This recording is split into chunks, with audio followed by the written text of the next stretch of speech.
My name is Michael PA, and today we're going to be talking about digigrid, and more specifically the native solution, which is the iOS, the iOX, and the IOC over here on the right hand side.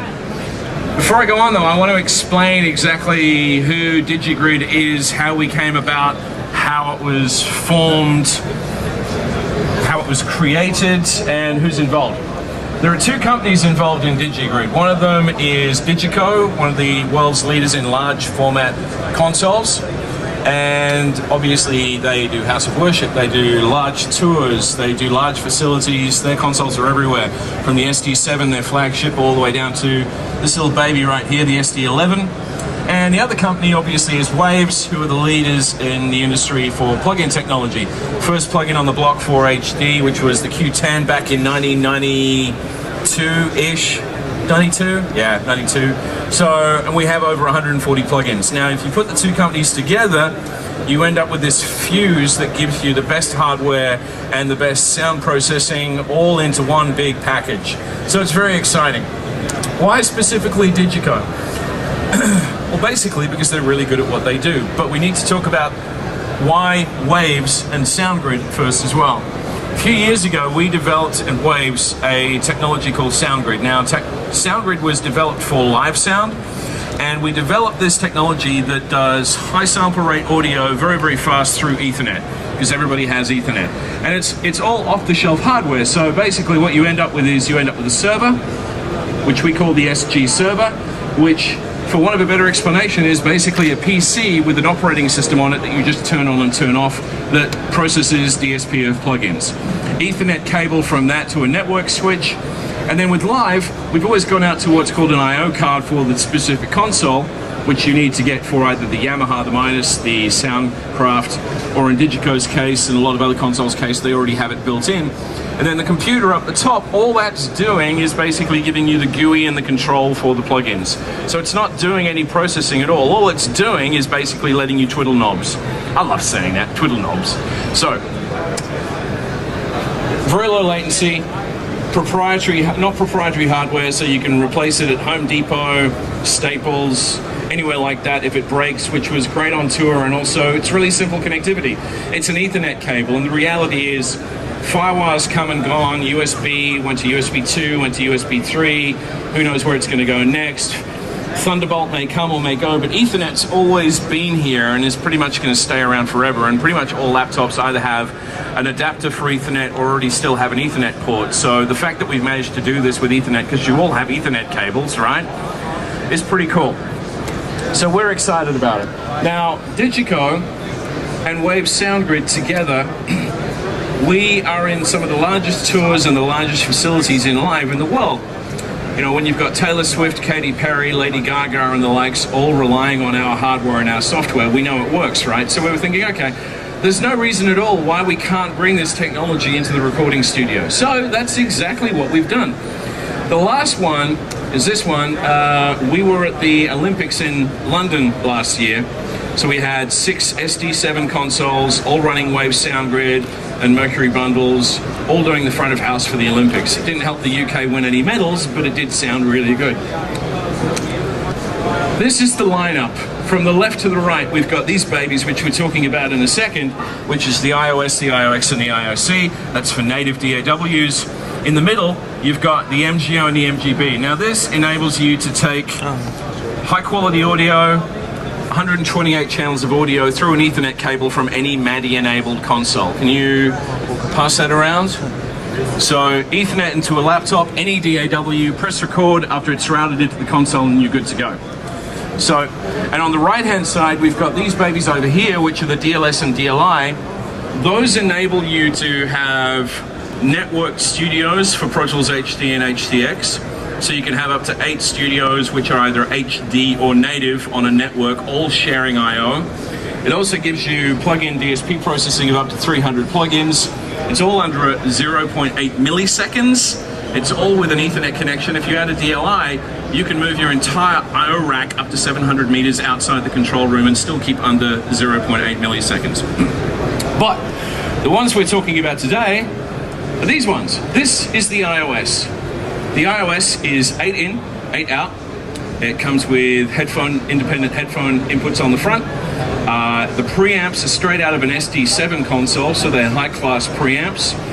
It's an Ethernet connection straight to your laptop or your desktop computer, and you install the driver, and then you're pretty much good to go, and it'll give you plug-in processing of up to 250 to 300 plugins, and again, all under 0.8 milliseconds, which is very, very cool, especially when all you need to do is plug in an Ethernet cable. So, now, one of the questions that always comes up is, how do we actually make this work with your DAW, any DAW, and manage to help you guys keep your workflow? Well, we've worked really hard at that. Let me just switch screens here for a second. On my right and your left, you will see a non-PowerPoint. So we're not doing Death by PowerPoint anymore. When you install the software, the SoundGrid driver, it installs with what's called the SoundGrid Studio. Now, when you launch it, it gives you this screen. So on the left-hand side, you've got the I/O Bank A. That is any of your I/Os. So it's the iOS, it might be an iOX, an IOC, or any other I/Os that you have there. And you can have up to 8 I/Os all banked there in your Bank A. I/O Bank B says Pro Tools. That's this laptop. You can have 8 different laptops or desktop machines all on the network, and you can literally share I/O amongst any of them. So you can say, okay, I want to send 1 and 2 to that room over there right now because they're recording something else. I want to access that I/O from over there from machine 7 or machine 8 if you go really extreme. And it's all through an Ethernet network, and it's all under 0.8 milliseconds. So that's 16 devices on a network all sharing I/O, which is very, very cool for under 0. That's 40 samples, by the way. Now,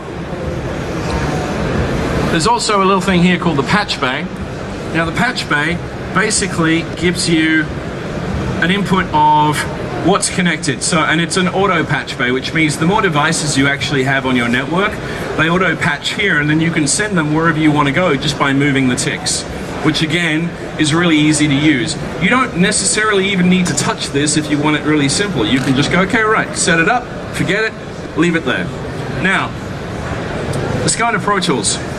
As far as workflow goes, right now I'm using Pro Tools, but it could be any core audio driver or ASIO compatible digital audio workstation. So it could be Reaper, Cubase, Ableton Live, Uendo, pretty much anything. So you guys all have your workflow and you like working the way you work. So if we came along and said, yes, this will work, but we want you to do 5 extra things, that's not going to work. It's just going to annoy you. So we actually have it coming in here as a plugin. So if I click on this little plugin here called Studio Rack, this is what we call the Studio Rack application. It's a plugin, but it's a plugin on steroids because it's the only plugin that actually lets you have 8 plugins in one plugin. So you can now save a chain of plugins with all of their settings and the automation and everything else, and it saves with your session.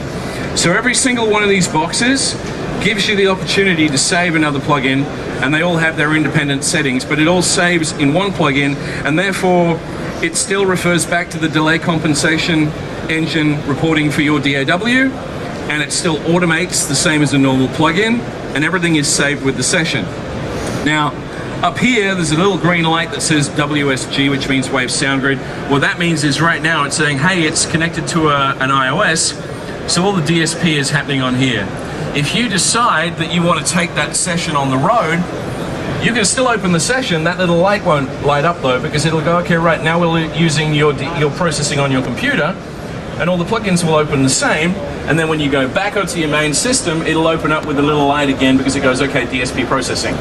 If you send this session to someone else, it's still going to work. Just get them to download the Studio Rack application off our website, which by the way is free, and they can open it up, and then they can have exactly the same session look and work and feel and work with the session. So it's very, very cool. Now, if you want to record, one of the things with recording is people want to be able to record with all of their plugins in, and when you're talking natively, that's always been a bit of a scary area because of latency. We've actually got you back there too. You can record still under a millisecond of latency with all of your plugins activated and have no slapback whatsoever. If you click on Monitor Sends, this window comes up here. So you activate your Monitor Sends, you then go from playback. If I click PB over here, and I go into record, you see it mutes the return.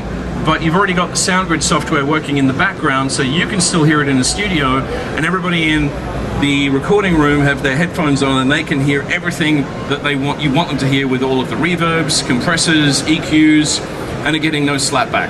And then as soon as you go back into playback mode, everything goes back to normal, but you don't really notice what's going on. It just happens for you, which is very, very cool. It's like voodoo. It's cool. I love stuff like that. Then you've got these 4 knobs over here, which are called quick keys. Because you've got all these different spaces for plugins, we get out of monitor sends, let's click on Kramer.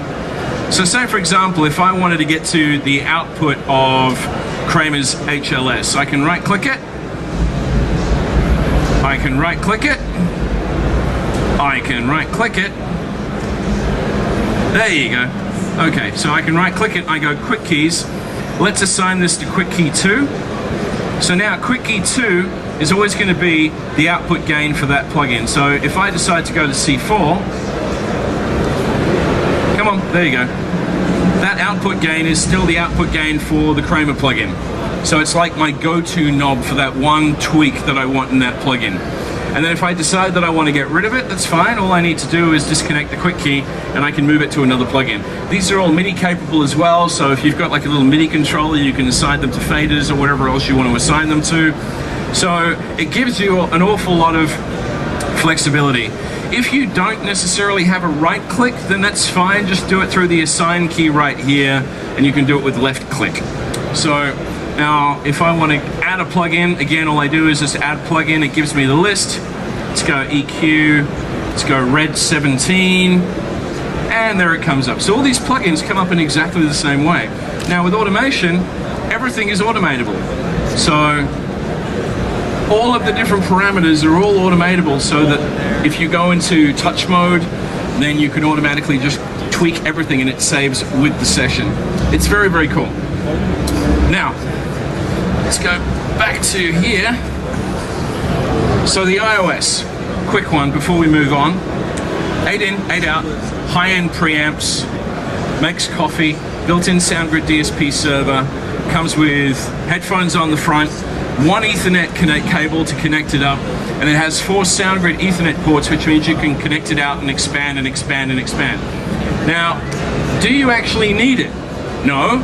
If you just want more I/O, then you could quite easily go for one of these babies, like the iOS, which gives you 12 in, 6 out, more headphones on the front, and again, just 1 Ethernet cable. So if you've got a really fast computer and you're quite happy with your plug-in processing, there's no reason that you need DSP.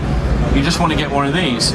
So you can network with one of these as well. So if you have one of these connected and you've got SoundGrid installed behind it, you can still network share between microphones over here, microphones over there, and everybody will be happy and think you're a rock star.